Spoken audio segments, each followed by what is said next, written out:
הפרחים אשר הנצו בגינה. Hello and welcome to Ruining the Holidays, Part 2. Yes, Ruining the Holidays, it can be a series. Yeah, it is a series now. So we have here three wonderful ladies, or two wonderful ladies, and me. We have three wonderful people. The ladylike or not, we've got three wonderful women. Wonderful human female thingies. That's a 50% increase. Because there was two women that ruined Christmas and I can't say Hanukkah properly. Unless you can go, unless you can make the sound. There you go. That's just fine. Our listeners are really going to enjoy this.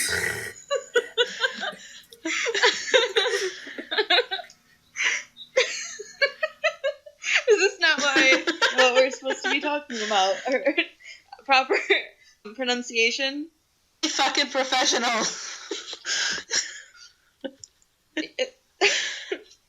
Yeah, we're talking about Valentine's Day. That's how you say it, right? Yeah. How do you phonetically spell? Objet. Yeah. Do you know that in Hebrew, instead of writing LOL, you just write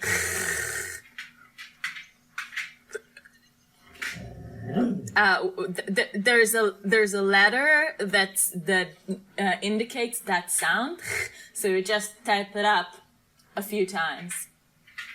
Not on my keyboard. Yeah, you wouldn't. Here, I'm typing. There you go. That's just that letter repeating itself a few times. Oh, fantastic. All right, so we had ruining Chris. It just looks like an N. I could have just typed the letter N. What the fuck? Really, guys? Yep, that's it. Guys, it's a fucking slanted N. Yeah, it's very similar to uncapitalized N. Did you just type N a few times, or did you copy and paste it? Oh my god, you guys. Stephanie knows Hebrew. Very good. Come to me for all your Japanese and Hebrew needs. I'm fluent in both, obviously. There's no PhD in linguistics. What was that alien movie? Did you see it?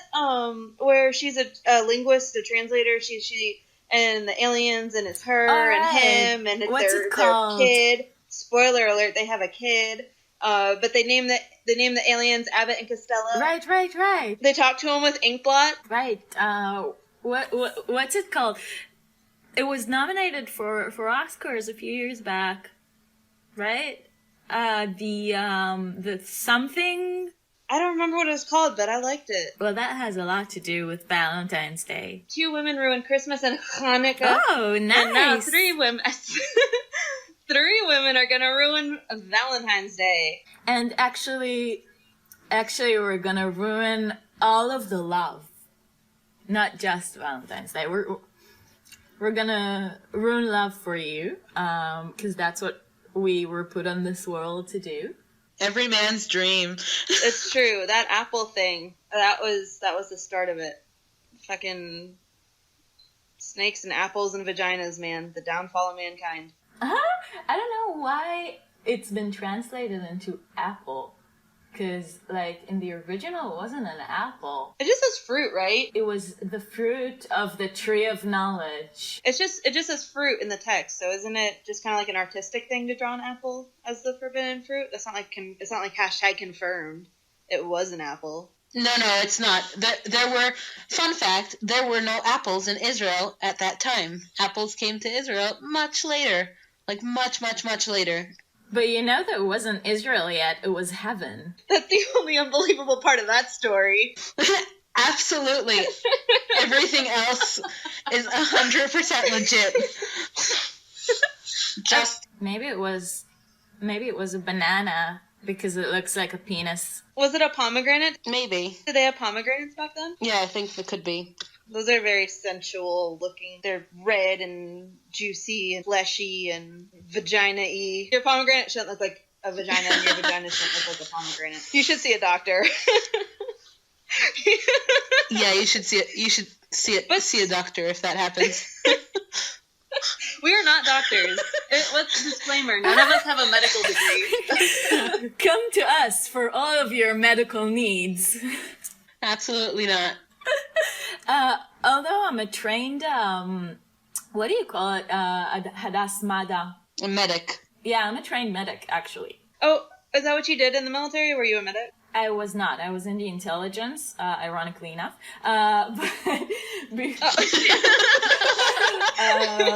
But before that, in high school, I was a medic in an ambulance and such. Yeah, so you remember all that medical training because it was so recently. Oh, yeah. Well, I'm not that old. Fuck you. But like, I actually had a person die on my second or third shift. I mean, I didn't kill him. He was already dead when we got to the scene.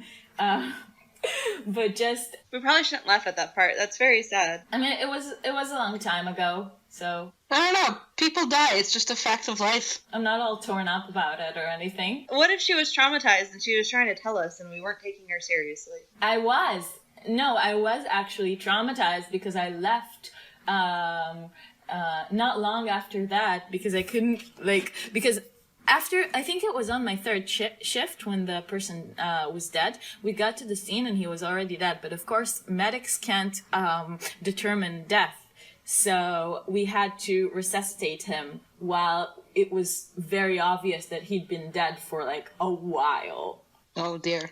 And that was creepy. But once they isn't there do not resuscitate policies for like after people have been, if they've been dead for like quite some time, like he wasn't dead for like a month. He was dead for like, I don't know, an hour or something. Well, I didn't think he'd been dead for a month. I assumed. Oh my god.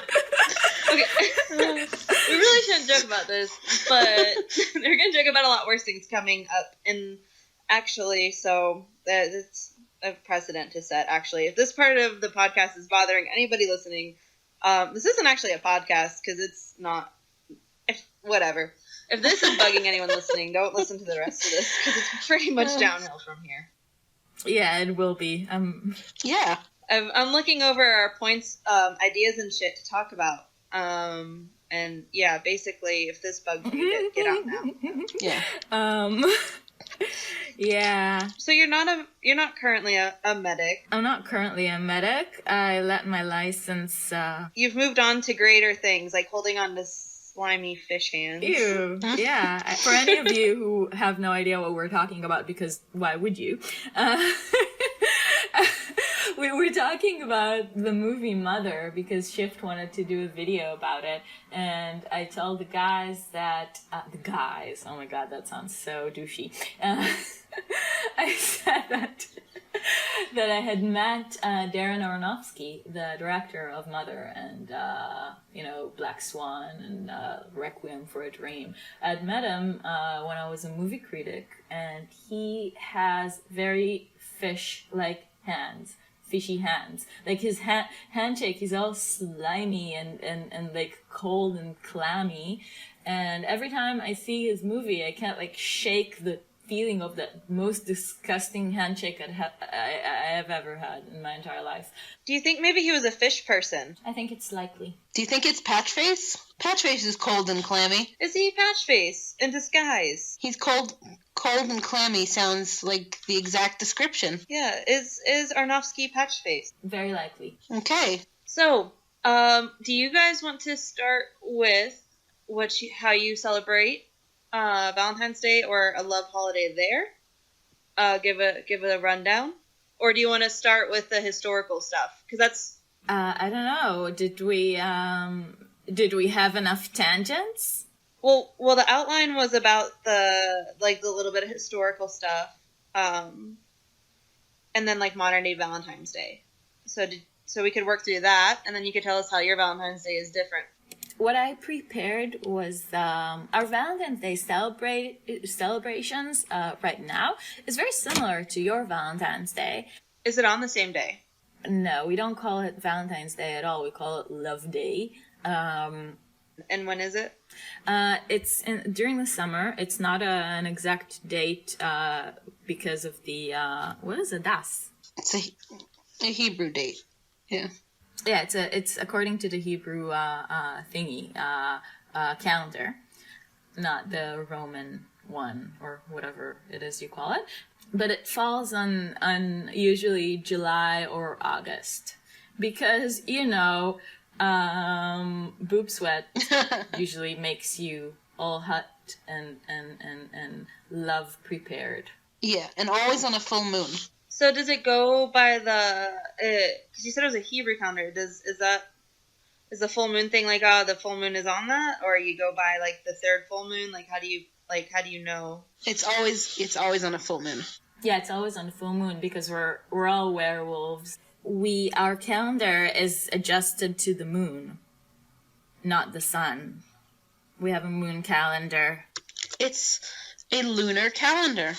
A lunar calendar. All right. Yeah, because that's like with like I was wondering because like with Easter for like Christians and stuff, it's not like this day every year. It's like this so many Sundays after like is how they do like Easter and Lenten. So like you don't know like Lent and Easter on the same date every year because of that. So I didn't know if that's like it's the same Hebrew date every year, but like it's not. It just matches up to the moon cycles. But like yeah, we don't. Like, I couldn't tell you what Hebrew date it is today if you held a gun to my head, so I'm not even sure. I'm not sure I even remember what month it is. I could. What? Tu B'Av. Was that an American stereotype? Isn't that just a phrase? I know, that's a phrase. That's a saying. No, it's just a saying. I was just being a smartass, but it wasn't actually. Are you trying to make me seem like a racist? Am I racist? You're a racist. I'm sorry, I didn't mean to. American isn't a race.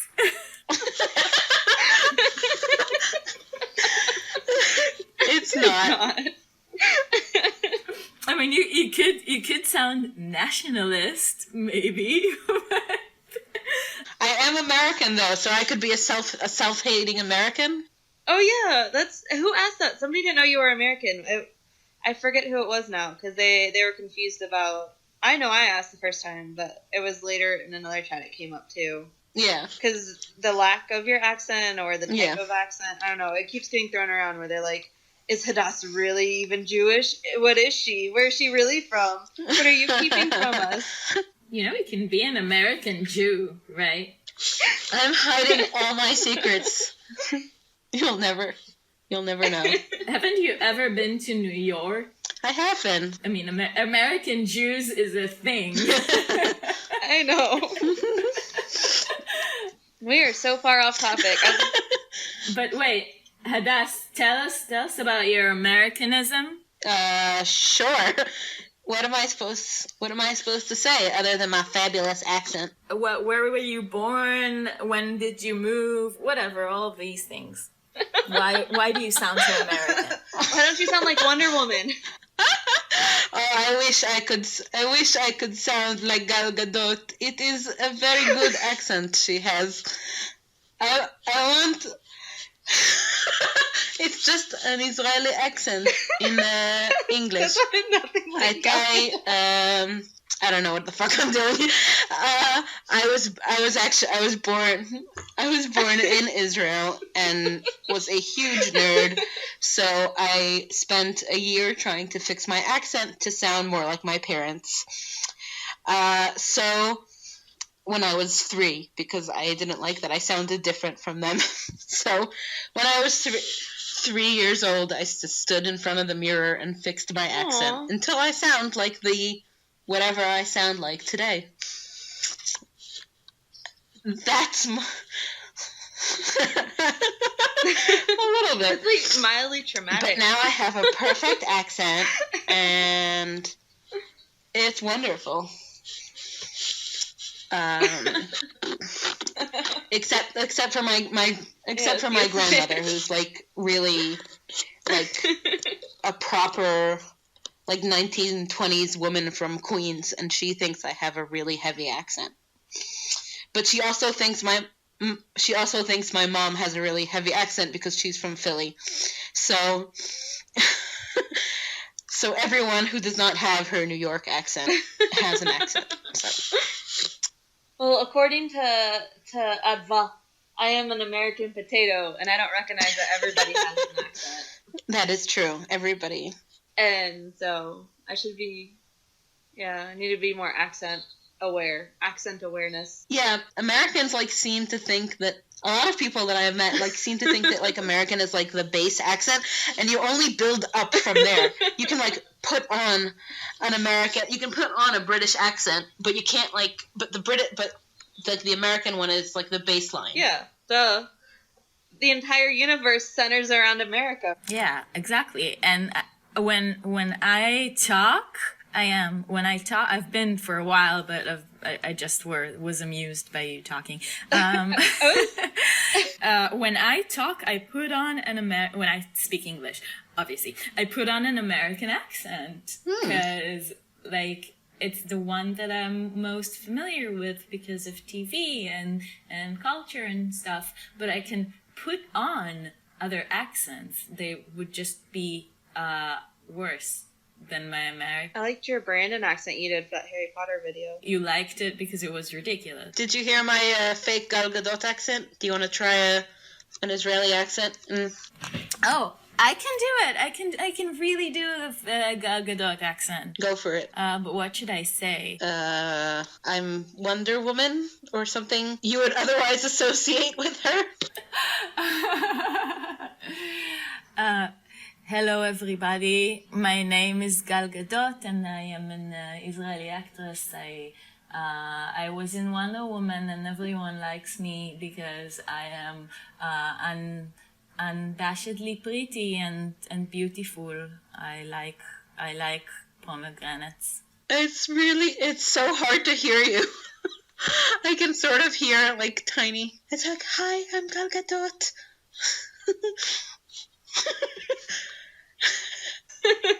Okay, so we're here to talk about Valentine's Day, and we've talked for 20 minutes and not talked about anything besides Magical Moon Love Day.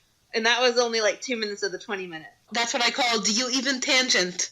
So maybe we should edit out some of the... No, we'll just put a timestamp on and be like, hey, skip forward this many minutes, or if not, you can listen to us waffle on about dumb shit. They can decide. We'll start with Rome and then work our way forward. And now I feel bad because in your one mythology video, you said you didn't like Roman and Greek. Because everybody talks about, like, Roman history and Greek history, like, they're the two most popular, like, you study those in Western countries, like, that's what you hear about the most, so you're, like, over it because you're too cool for mainstream history. Yeah, I'm very, very cool that I cannot. No, but we could also, at some point, we can tell more about the Hebrew one, because it is, like, supremely fucked up. It is supremely fucked up. I like to call it fucked up moon kidnap and rape day, but we'll get to that. So we'll go through the Romans, the Catholics, and then we'll go through Cupid and the bitch who should learn to not drip wax on people, and then Adva will take over and tell us all about fucked up moon lovemaking day, and anything else that we get to on our path through those things. All right, so I told myself I was going to look up how to say this first, and I didn't. I was like, I'm going to say this wrong, so I'll Google how to say it before this starts, and I never did. The Lupercalia? It's Lupercalia. Is it Calia or Calia? I think it's Lupercalia. Yeah, so the Feast of Lupercalia. And it's not confirmed pre-Roman. I clicked on a couple articles, and some people were like, no, it definitely started in Rome. Or it's definitely started before Rome, or no, we're not sure. So it was old, and nobody's going to decide, and I don't have a degree, and I'm not Hadass, so I'm not going to pretend that I know for sure. But it's pretty old. That's what we're going to go with. But I guess from what I understood was there's like the spring holiday that was popular before the Roman Empire, the Roman era, all the fun stuff. Like, it coincided with what became the Feast of Lupercalia, so you can't say they were the same thing, but they did one replace the other, whatever. Like, it's muddled enough that they weren't sure. But we want to focus on Lupercalia during the Roman Empire because they had February 13th to the 15th. So it wasn't just one day. It was multiple days, which is, if you're going to have a holiday about sex and love and fucking, and you should have it to last more than one day. But it's not just about sex and love, because it's more important than that. It's about goats and dogs and whipping women. All the things that you think of when you think of sex, right?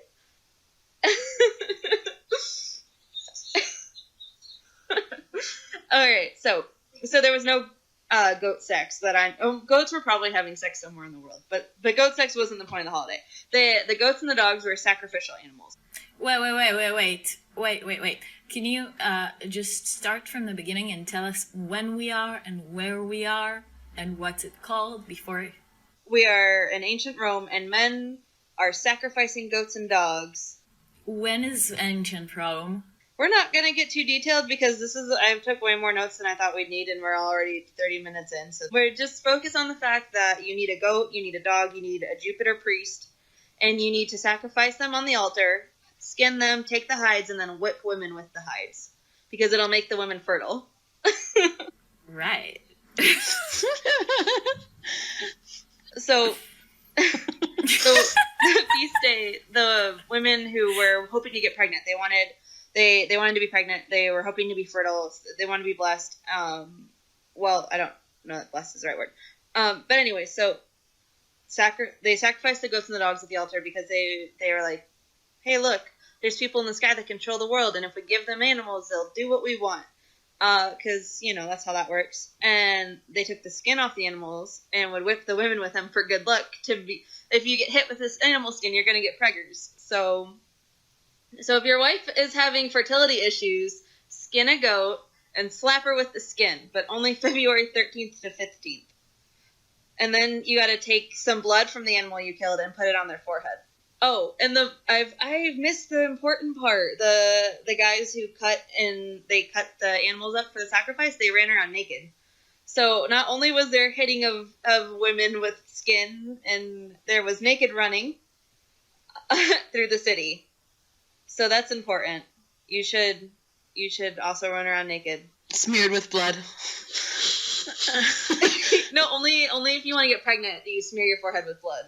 Well, you'd get, if you're running around animals, you'd probably have quite a bit of blood on you. I assume so. Causing your running through the street to be notched up a bit in drama.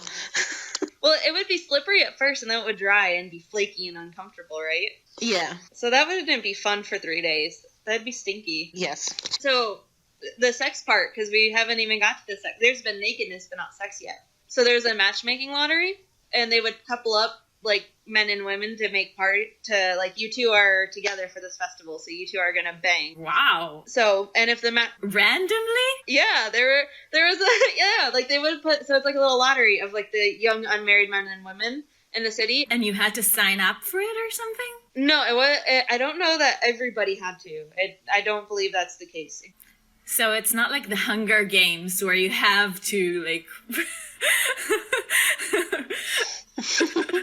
It would probably be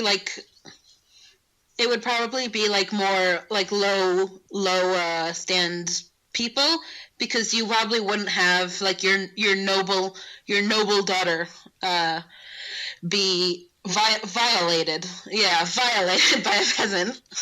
It would completely decrease her worth. Yeah, you couldn't get as many goats for her, and then what would you sacrifice next year? So I don't get it. So if you were like... Okay, so a bunch of poor people would put their names in a jar, and then the priest would pull them out like a lottery and pair them up, and then you guys whoever got paired up would have sex throughout the feast. for those 3 days. And if it was deemed a good match and they were like, oh, we approve, this was a good idea, you guys are clearly banging properly, we're going to keep you, you're just engaged now, enjoy. That's how you should get engaged. You should have a priest put your name in a jar and go sleep with a stranger for 3 days straight after you get hit with a goat skin by a naked man. That makes all the sense. Think about all this sick dating advice you could have had. I'm totally reassessing my life right now. And then the next part of we're going to fast forward because, like, history takes a long time. The next thing we're going to jump forward to is those freaking Christians, man, because, Jesus came along and ruined everything by making people follow different religious rules. And then the Catholics were like, we're going to make things even weirder and stricter because we're Catholic. That's in the creed. Not the Nicene Creed says that exactly. That's verbatim. I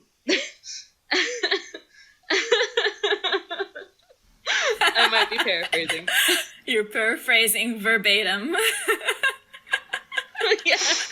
I'm sorry to any Catholics listening. They're not going to find that funny. Steph, aren't you Catholic? I'm a recovering Catholic. A recovering one, alright. It's like being Jewish. It's a sticky religion. You can never actually leave. Yes. It sticks to you and you can never be free. Pretty much. That Catholic guilt will get you every time. What do you think is worse, Catholic guilt or Jewish guilt? Oh, I don't know. Right? It's a hard one. I don't know. It depends on what the topic is. I think it really depends. It's situational. So, like, if you masturbate, then you get the Catholic guilt. But if you don't become a doctor, then you get the Jewish guilt. Yeah, that's pretty much how that works. Jewish guilt on masturbation is pretty intense, though. What about penises? Like, because circumcising is, like, a thing for you guys and not for, like, well, in America, yeah, but, like, Europeans, not so much. So, like, there is a whole thing there. Like, your whole downstairs is guilted if it's not. Well, not mine.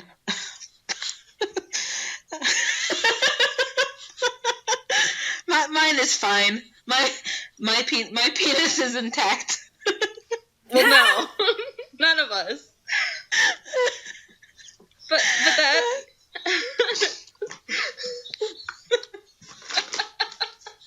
Yeah.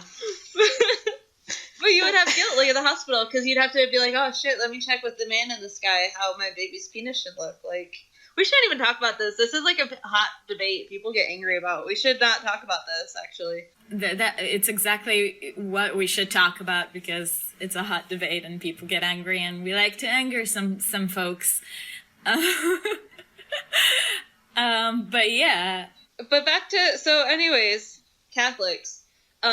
There's actually nobody decided for sure. This is another one that fucking historians. So some people say the Catholics purposely were like, Lupercalia, the Feast of Lupercalia is wrong. You're drunk, you're naked, you're banging in the streets, like you're whipping people. Like, this isn't what Catholics do. Where's the wine and the incense? And so there's some people are like, no, the Pope really wanted to get rid of this Roman feast.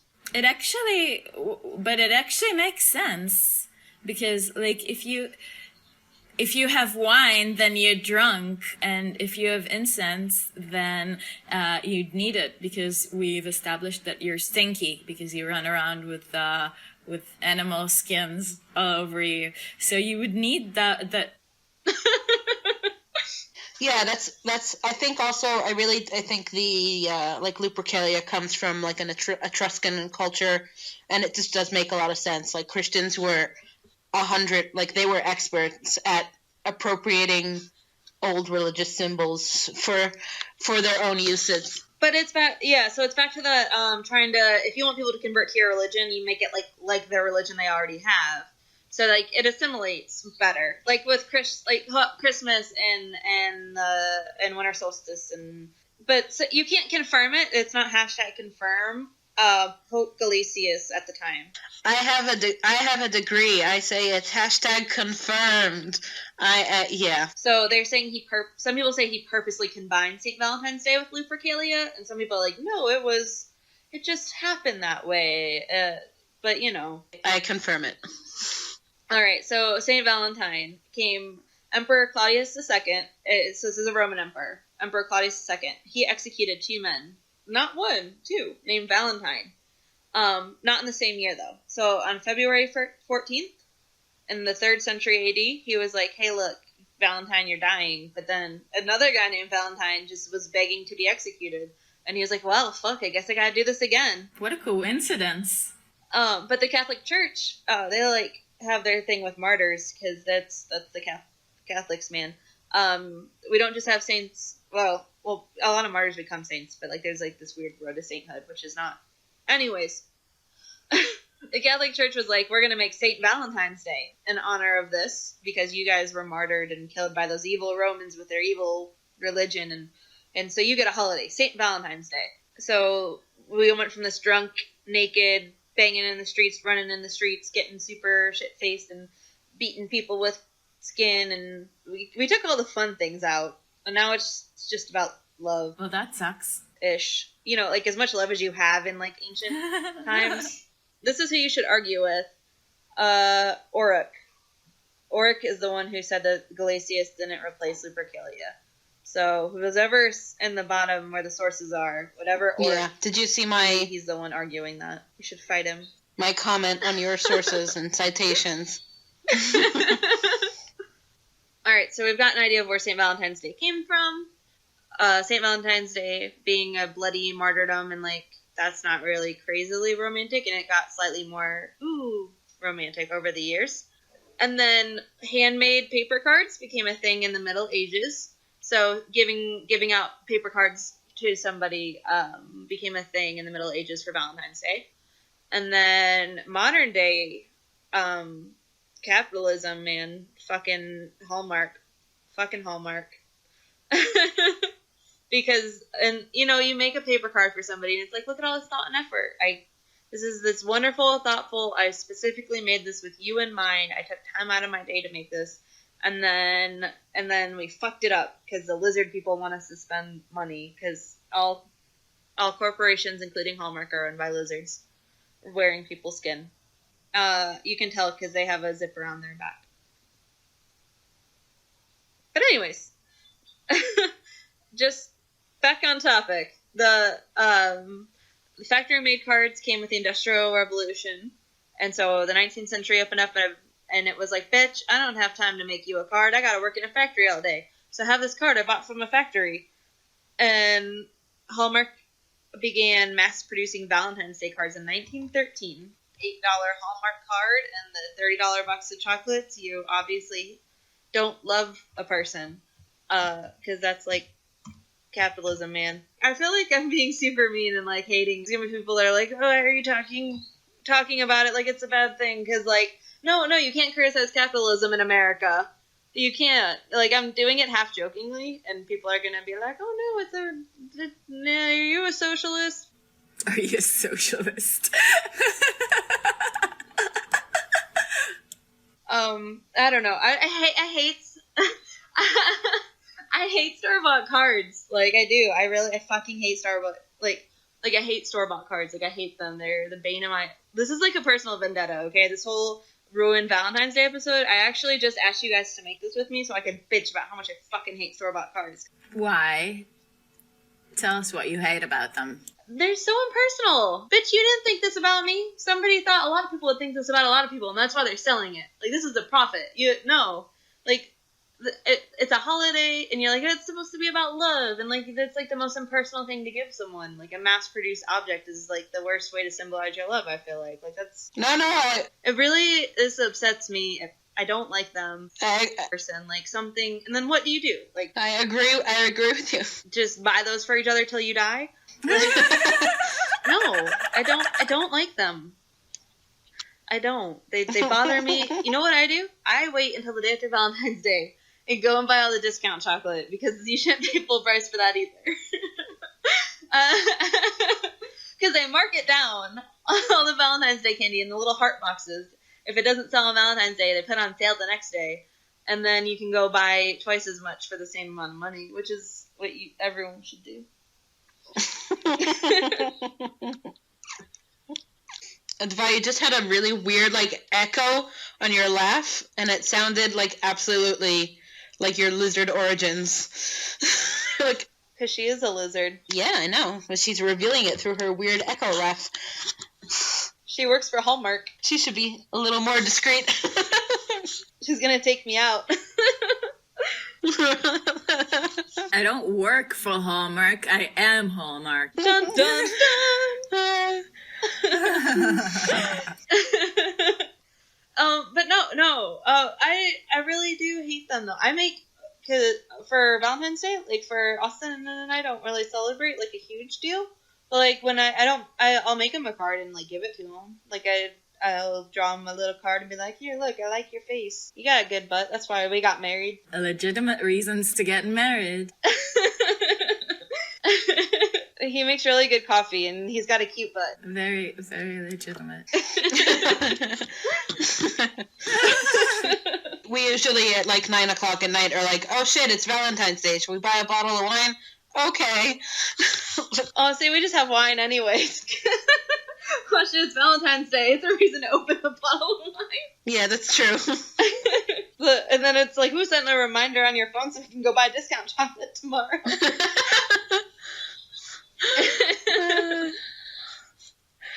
Okay. Yeah. I don't like store-bought cards. They bug me. I don't like the boxes, like the store boxes where they make them for holidays only. Maybe I'm not romantic.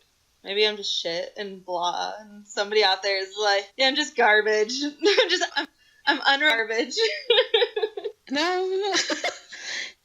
I think you are romantic. You are. I think you are romantic. Or maybe I'm too romantic. I'm too demanding. Fine.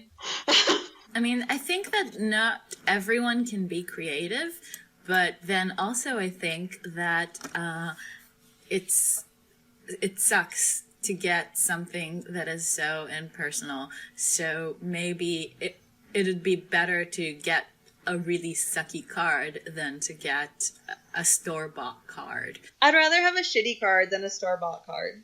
Yeah, exactly. Like you can write me a letter in your bad handwriting with a shitty note in a shittily made card because you're not creative, and I would love it even more because it's like, oh, you really made this for me, and it's not even something you're good at doing. Like that's even more romantic. I agree. Yes, we all agree. Yes. That's why we're all a bunch of socialist underminers bringing down the patriarchal capitalistic system.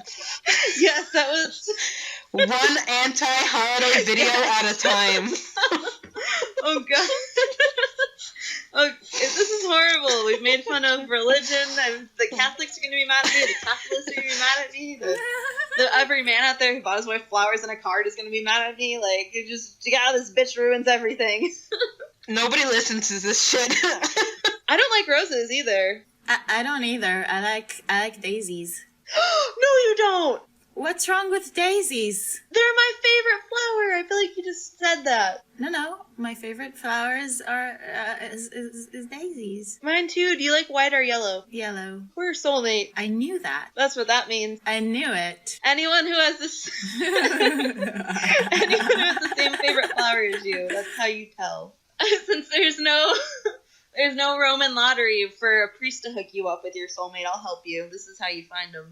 How do you feel about blue roses, Stephanie? Well, I've heard blue roses are pretty, but you'll probably get murdered or die in childbirth if you like blue roses, so be careful. Why? Lyanna, start. Remember that whole book we got around? And the Stark, the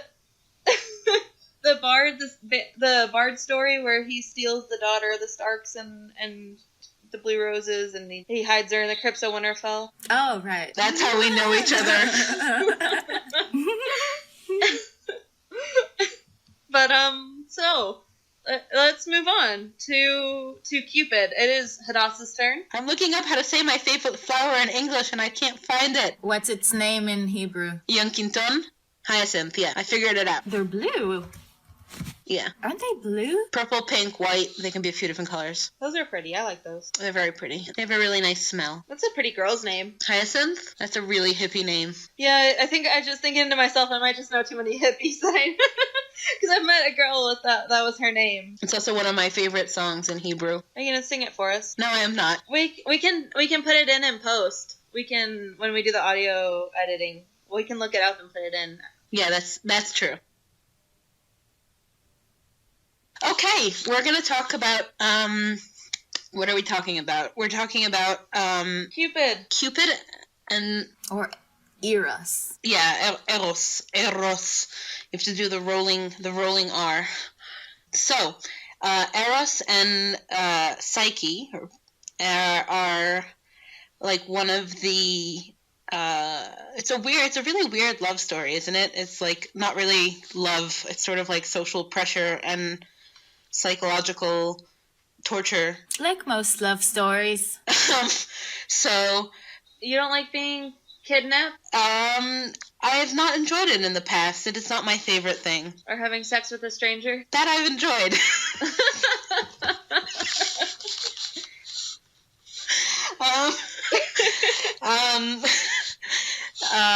So, in the dark, when you can't see his face, that's my favorite. Everyone's handsome in the dark. Yep, it's true. So, Psyche is a beautiful young mortal woman, and she is so pretty that Aphrodite is really jealous of her, because Aphrodite is the most beautiful woman/goddess in the whole world, and she cannot stand to have anyone who looks more on point than she does. On point.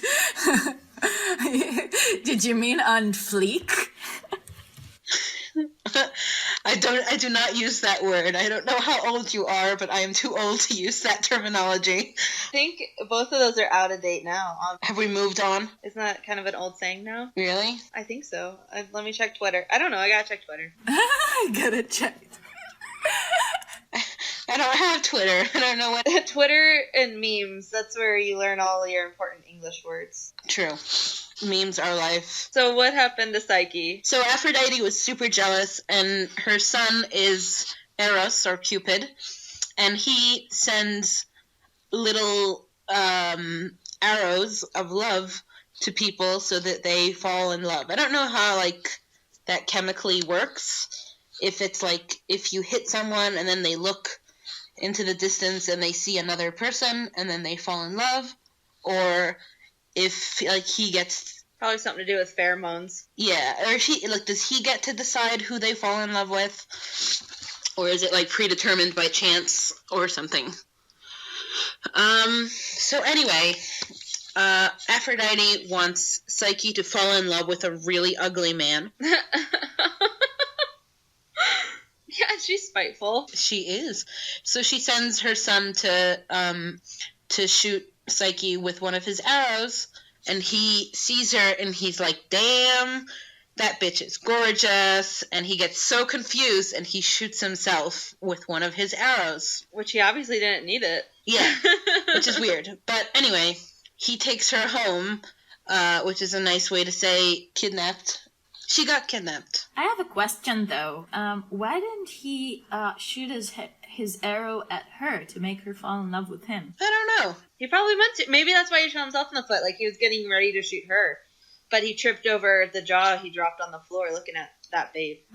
He tripped over his boner. That sounds dangerous. You don't want a boner that big. Dangerous for all. Yeah, I think he got really confused, so he like didn't shoot an arrow at her and he shot it at himself. But like if he wanted her to actually to love him as well, or to at least be fooled to think that she loved him, he could have shot her as well, and it'd be game over, and they could be happily tricked into loving each other forever. But he didn't, because he's stupid. I don't know. Isn't everyone stupid when they're in love? But it's not. I guess it's just lust, because he was like, "Oh, she's hot." Yeah. I don't know. I have logical like sequences of thoughts, even at times when I was in love. Horny. Yeah. Yeah. Yes, love, yeah. Same shit, Stephanie. Same shit. Maybe Cupid is really pretty, but just not really smart, because, like, he's the original pretty boy. Yeah, he is. I think he is. So he kidnaps the lady, but he doesn't allow her to see his face. And she gets really curious because Why doesn't he allow her to see his face? He's so pretty. he doesn't want her to know who he is. Why not? I don't know. He wants to be like mysterious. That's mysterious and dark. Girls find that sexy. Maybe he really likes. He had seen the Phantom of the Opera, and he's like, "Wow, I like that. I want to have that mystique going on for me." A lot of mystery. Maybe he didn't want her to love him for the wrong reasons. Like, you'll only love me because I'm beautiful, but I wish someone would think I'm smart. And so he was trying to impress her. Well, he loves her just because she's beautiful. Yeah, but I mean, she's a girl. That's all she has to be, right? Yeah, that's true. There's nothing beyond that.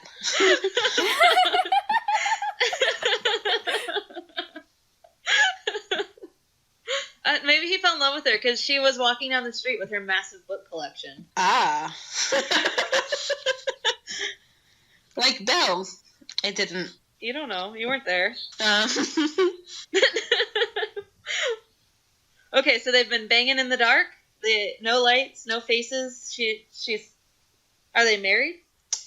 No, they are not married. I don't think so.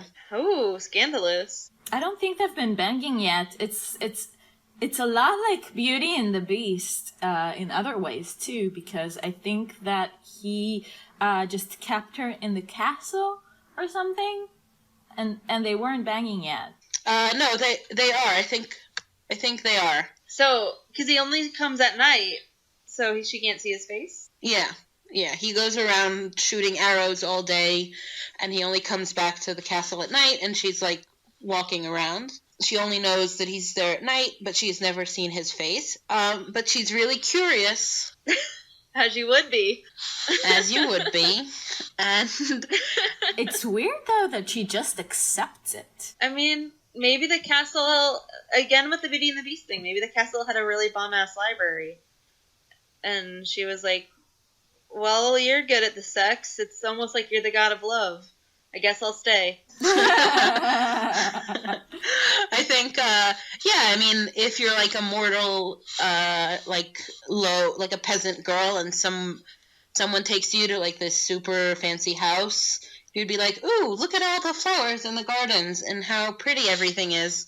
I'm a little girl. All I want to do is frolic in the flowers all day. Well, not little girl. Not little girl. Little woman.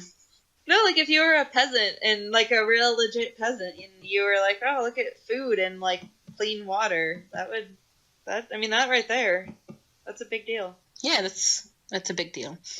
Also, I think when you're trying to like make an allegorical story on body and soul, you just let the person representing the soul accept whatever, so that the story works. Oh wait, this isn't a real story? It's like, it is. It's a mythological story, but it's sort of used as like an explain, a lot of Greek and Roman mythology is like used to explain like the seasons and human behavior. So this is like explaining like physical love and like spiritual love. Oh, I was kidding. I was pretending like Cupid was a person, and I was sad you told me he wasn't real. Oh, I'm sorry, Stephanie. He is definitely real. I'll introduce you at the earliest convenience. I'm sorry, my jokes aren't funny. Yeah, he's really nice. I've never seen his face though, so I can't tell you if he's good looking or not.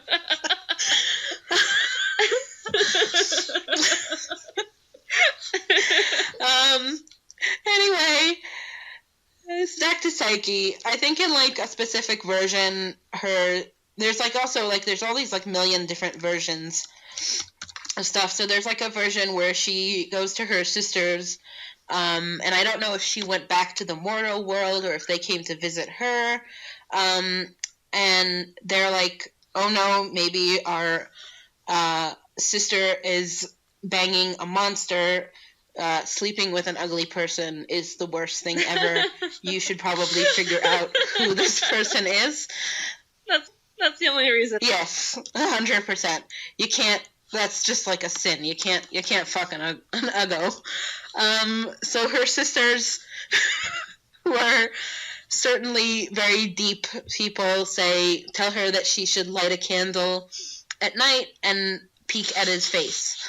And she's like, yeah, sure, that's a good idea. I'm willing to jeopardize the food and security that I have just to see the face of the person who kidnapped and is fucking me every night. And so this is like a really funny part of the story, I think, because she lights the candle and she looks at him and she's like, holy shit, I'm sleeping with the god of love. And then he is a fucking pussy because she drops a small piece of wax on him and he like goes, holy shit, and runs away. He can't like... Well, he's the god of love, not the god of bravery. But it's just a little bit of wax. It's not that painful. Besides, yeah, you need a little pain in life to spice your shit up. And he just runs. BDSM wasn't a thing yet. How do you know? Because Psyche invented it. She was like, come back, let me pour more wax on you. And she became the patron saint of BDSM, didn't you know?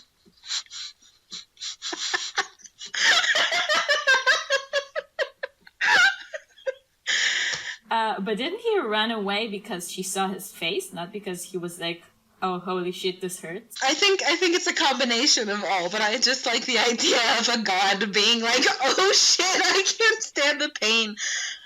Well, maybe it was embarrassing because he was like sleeping with his face mask on and like little like a green face mask and like cucumbers on his face, and it was very embarrassing, and like his hair was in rollers. Do you really think the god of love though has like needs like a beauty routine? I think he's like naturally glowing. That's what he wants you to think. Maybe he doesn't need like face cream.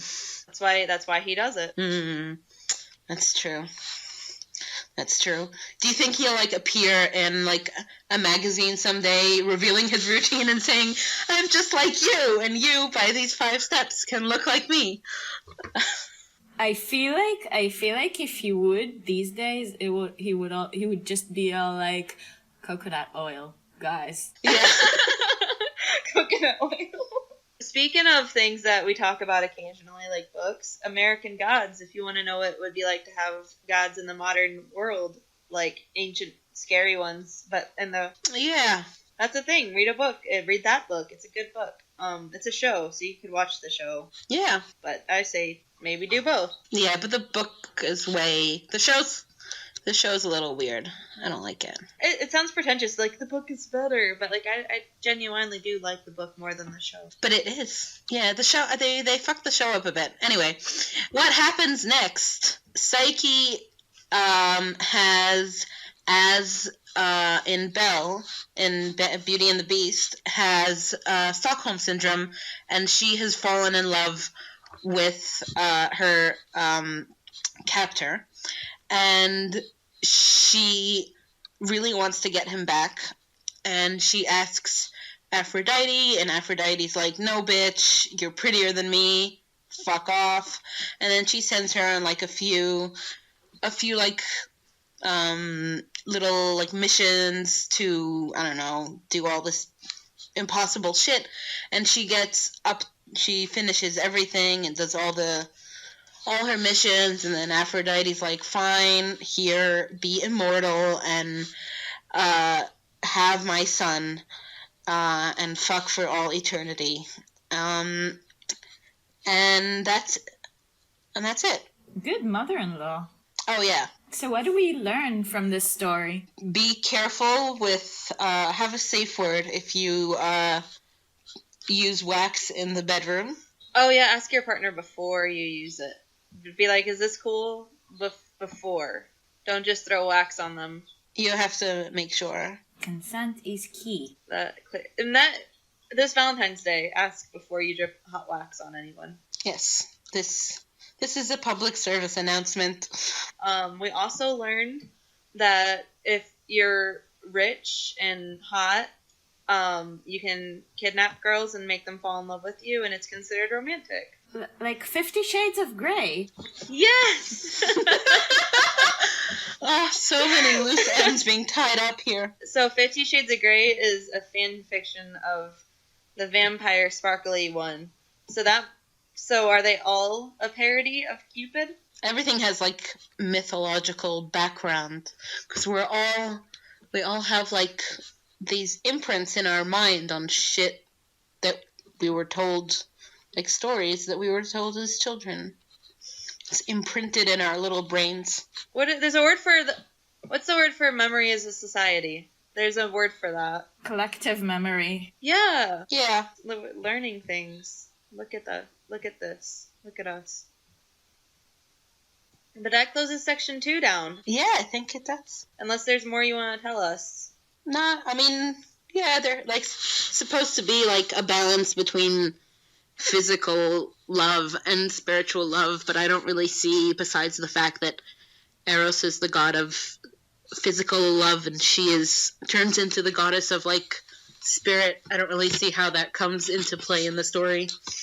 So, well, I guess because she fell in love without seeing his face. Like, she never saw his face, so she loved him for not how he looks. But he was gone all day. She never really, like, spent time with him. It doesn't really work because it's like, oh, you're this rich person with this nice house. And then it's not like she's spending all day and he's got a mask on and they're, like, talking about, like, what do you want to be when you grow up? You know, what's your deepest fear? How do you feel about the socioeconomic policies of our time? Like, they're just banging at night in the dark. So it still feels pretty physical. Yeah. I mean, you know, that could be a good relationship for, you know, we don't judge. People can do that. Yeah, no, that's fine, and I mean, I'm not going to hold you up as a standard of mental love, though.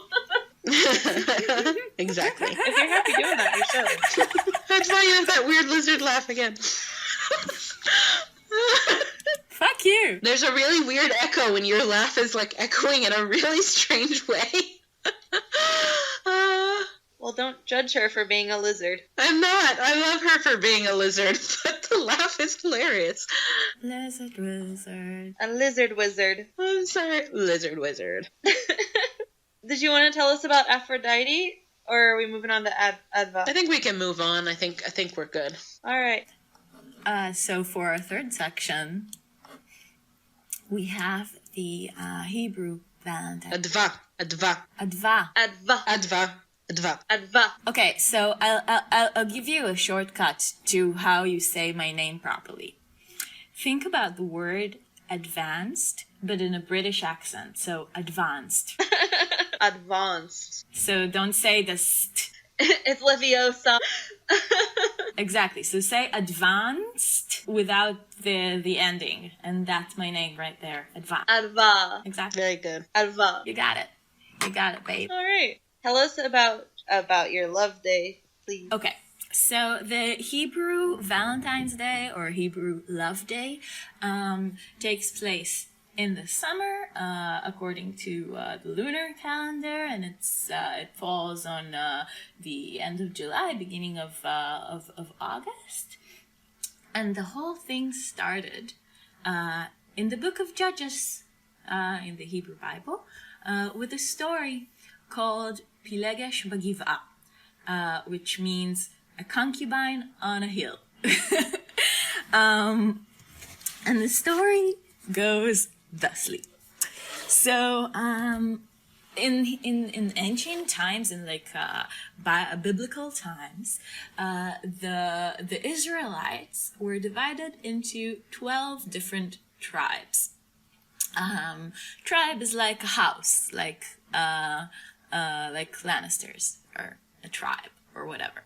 Can you all hear me? Because I can't hear you. Yeah, we can hear you. Oh, no, we can hear you. We're being quiet because we're listening. We're learning. Yeah, we're listening to. There was this guy, let's call him Joe. Joe was from the tribe of Levi, whatever, like Levi's. He was from that tribe, and he had a concubine. And that concubine, she ran away and whatever. There was a whole story. But the point is that Joe and his concubine, we'll call her Esther, they, we'll call her Barb. Joe and Barb. So biblical.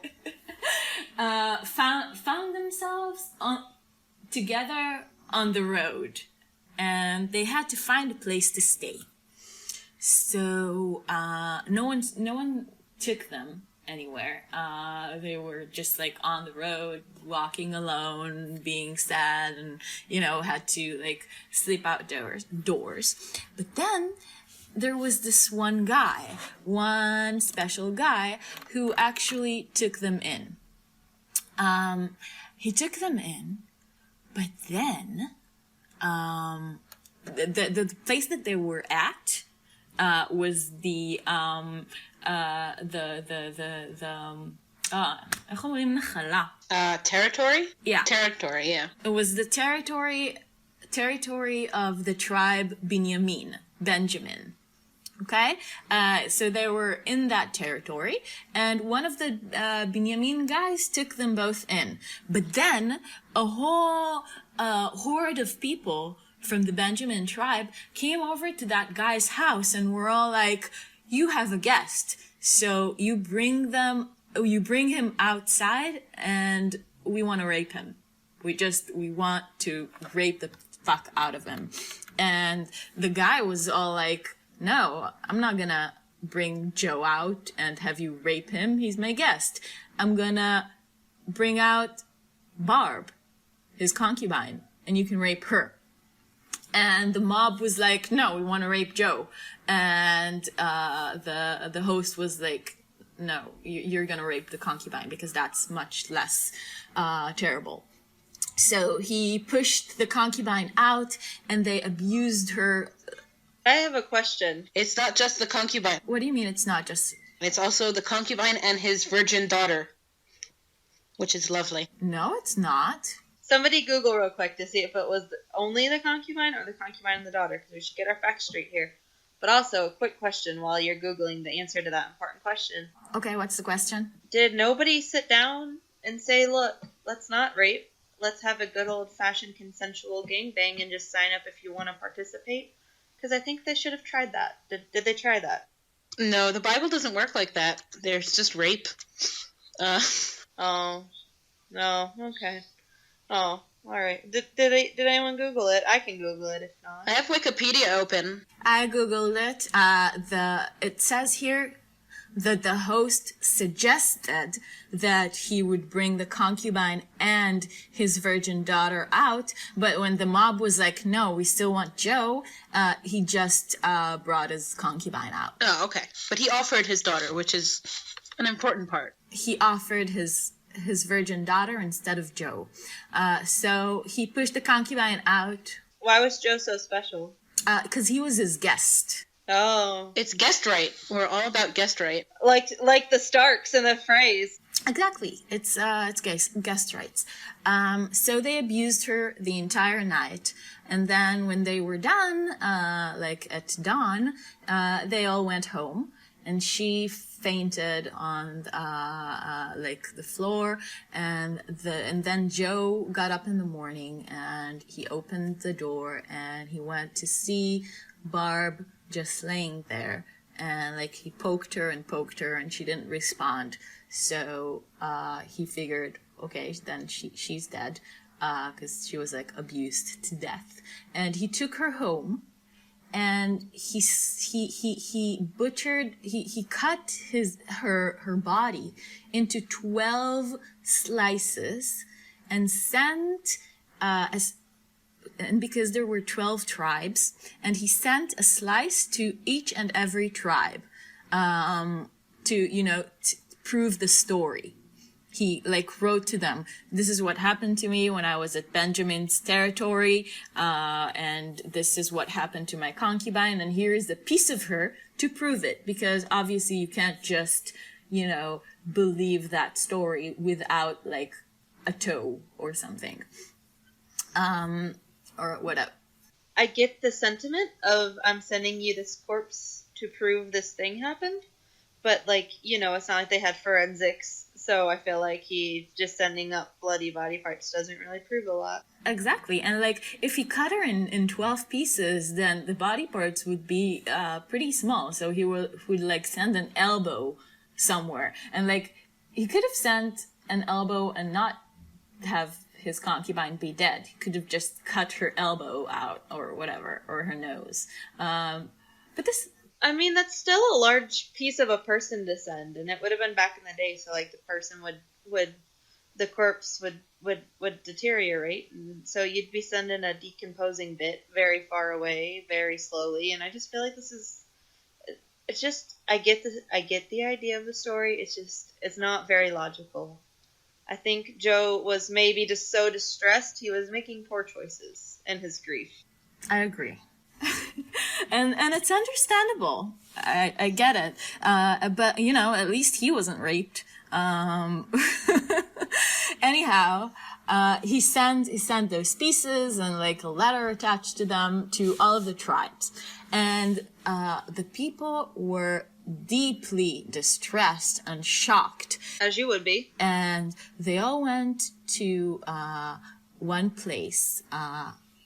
And yeah, you kind of would be.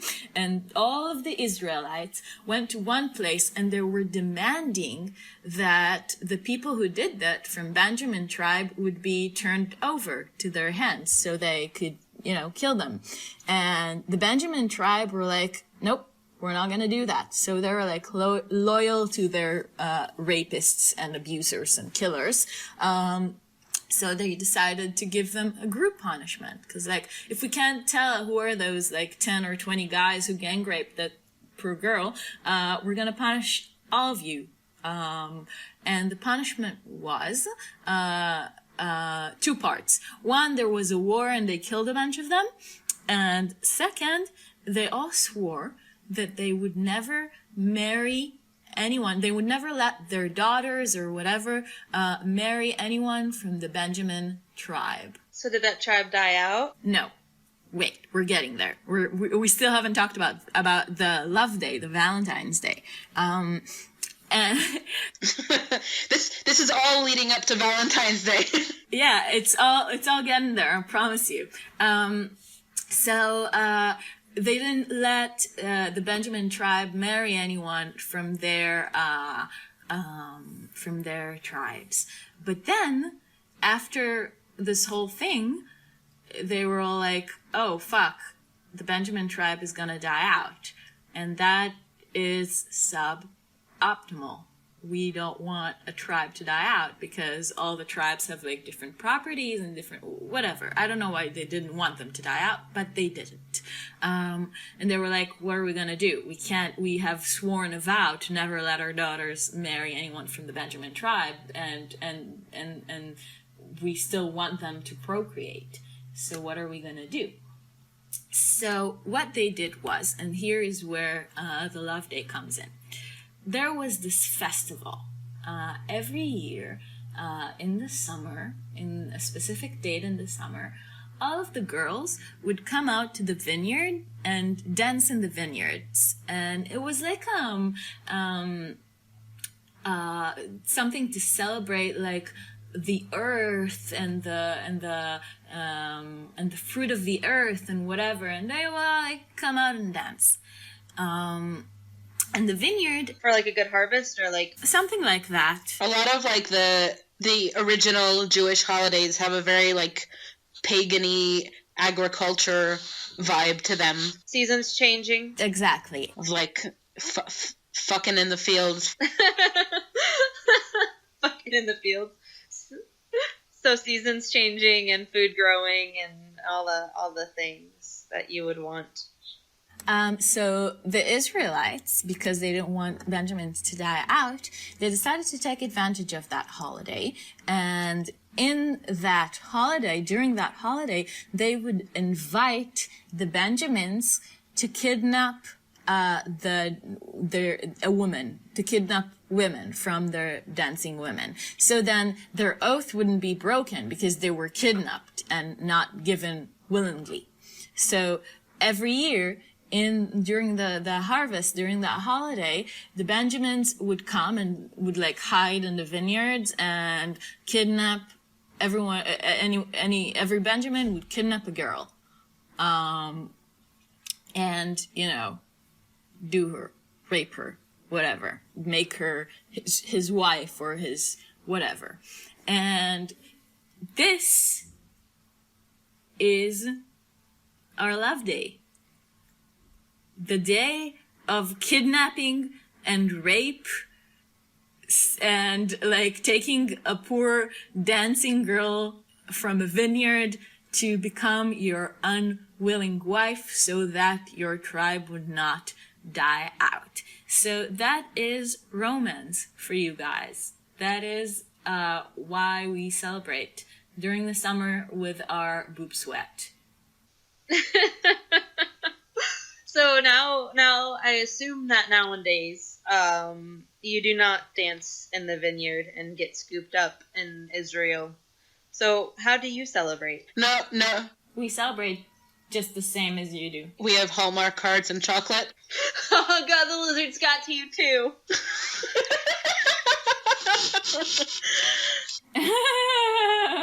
That's basically it, I think. Oh, that's anticlimactic. It is. I thought you were gonna be like, and then we throw a grape at the person we fancy. That's nice. We should start that. Yeah, that could be a good tradition. I'm just gonna go around throwing grapes at people. Or like, on holidays when you get like anointed, like for Catholics it's the ash on Ash Wednesday. You get like ash on your forehead, and then like we were talking about the Romans and Lupercalia, how they would get the blood on their forehead. If you like dip your finger in some red wine and like poke somebody in the forehead, and like that's like a thing. Yeah. Like, I have a crush on them. I'm gonna boop them. Boop. There's a little wine on your finger, and you know. I like that. Yeah, that sounds good. I think we're gonna start that tradition. Yeah. All right. Pass it on. Yep. Well, that was our stories. So you can all see that today's romance is based on a few different things. There is running naked in the streets, skinning dogs and goats, spilling wax on your sleeping lover without his consent, and then raping someone and cutting them into pieces and then being all upset and having that result in mass rape. Modern Valentine's Day seems pretty vanilla in comparison, doesn't it? Yes. Much less blood and gore. I'd say. I don't know. It's pretty tame. Mostly chocolate and wine. If you don't drink wine, probably something. What do people drink? But I don't know. What do you drink when you're like, I'm gonna celebrate? Either wine or martini. Oh, we forgot a section. There's like an anti-celebration now. There's Singles Awareness Day. Have you heard of this? Sad. Yeah. So if your Valentine's Day rolls around and you're like, fuck these couples and their dumb holidays, Singles Awareness Day is a thing. So you celebrate yourself, how you fulfill yourself. Which sounds like a funny way to say getting off, but it's meant to be not. I think like chocolate wine and sitting alone in your room with some good lube is just sounds like a legit way to celebrate. That would make you very, very aware of the fact that you're single. I don't know. I feel like that's it does, kind actually, of like really my does. go-to evening.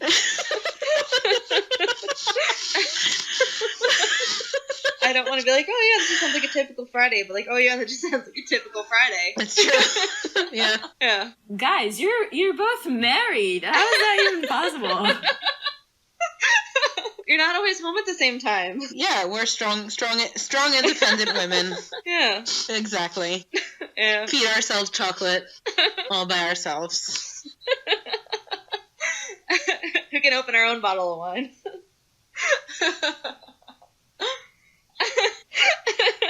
Yeah. Okay, I think I'm not afraid of marriage anymore. Now, hearing that. You know what? Actually, on the topic of chocolate, Oh.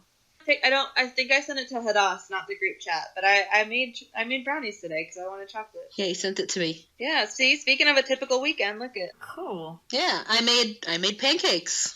I just ate Bounty for breakfast. All right, we should keep talking because it's fun if you want to. But we should probably sign off and say goodbye to the recording we've made to ruin the holidays for everybody in the Swifty squad. Yes, we should probably. So, goodbye.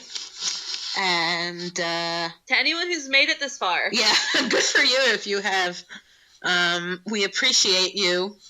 We're very proud of you if you made it. Ooh, let's stick something in the end. So, like, if somebody actually listened to the whole thing instead of just saying they did. So, if you listen to this whole video, like, comment, figure out a way to write the word duck into your comment. Shouldn't it be a less conspicuous word?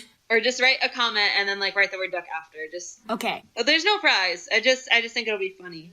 So, that's all. The prize is our love. Our love don't come cheap. It only comes with the word duck. Bye, everyone. Goodbye. Bye, guys. And happy Valentine's Day. ונראה שם את הפרח הלבן ולכבוד היקינתון בני אשיר את הפזמון ושמחה גדולה מאוד